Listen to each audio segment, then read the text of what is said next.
दिनांक 11 मई को थाना मड़ियाव क्षेत्र में कुछ संदिग्ध व्यक्तियों के बारे में सूचना प्राप्त हुई, जिनके द्वारा लगातार मड़ियाव थाना क्षेत्र एवं लखनऊ के अन्य थाना क्षेत्रों में चोरी की घटनाओं को अंजाम दिया जा रहा था।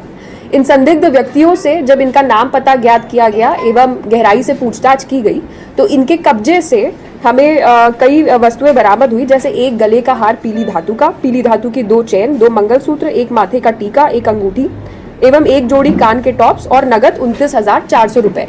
इस बरामदगी की कुल अनुमानित जो वैल्यू है वो लगभग 8 से 9 लाख के करीब है। और इसमें जब गहराई से जांच की गई तो इन बरामद वस्तुओं के संबंध में थाना मड़ियाव एवं अन्य लखनऊ के थाना क्षेत्र में मुकदमों का पंजीकृत भी होना पाया गया।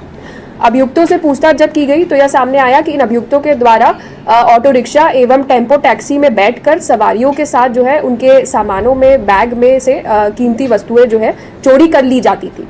इनका आपराधिक इतिहास जो है वो भी हमें ज्ञात हुआ एवं अन्य जनपदों और अन्य राज्यों में भी इनका जो आपराधिक इतिहास है उसके बारे में हम लगातार जानकारी कर रहे हैं।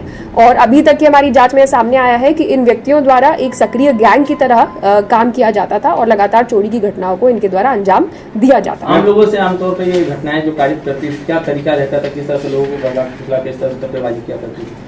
देखिए, ये अक्सर उन टैक्सी ऑटो रिक्शास को टारगेट करते थे जिसमें लगभग 5 से 6 व्यक्ति आमतौर पे एक बार में बैठ पाते हैं।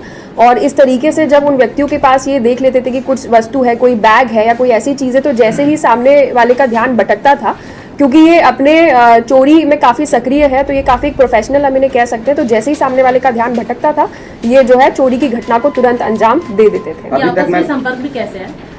ये जो है इसमें 2 अभियुक्त जो है हमारे, ये आपस में हरियाणा के जिला पलवल के रहने वाले हैं, तो एक दूसरे को जानते हैं। और 2 जो अभियुक्ता हैं वो इन्हीं 2 अभियुक्तों की पत्नी है और एक अभियुक्ता जो है वो इसी की बहन है। तो ये आपस में इसी तरीके से मिलकर और ये पूर्व में भी कई बार जेल जा चुके हैं, इधर अपने मड़ियाव क्षेत्र से भी जा चुके हैं, थाना क्षेत्र से। इनको तस्दीक को लेकर क्या कुछ कार्रवाई की जाएगी आगे से, फिर पुनरावृत्ति ना हो? देखिए, जिस तरीके का इनका आपराधिक इतिहास है तो इनके ऊपर जो भी पॉसिबल विधिक कार्रवाई है, इनके गैंग को जिस तरीके से हमने पहले भी आइडेंटिफाई किया और अब भी इनके ऊपर जो मुकदमे खुल रहे हैं, तो इसमें हम इनके गैंग को पंजीकरण करके एवं जो भी विधिक इनके ऊपर कार्रवाई हो सकती है वो इसमें हम आगे देख रहे हैं।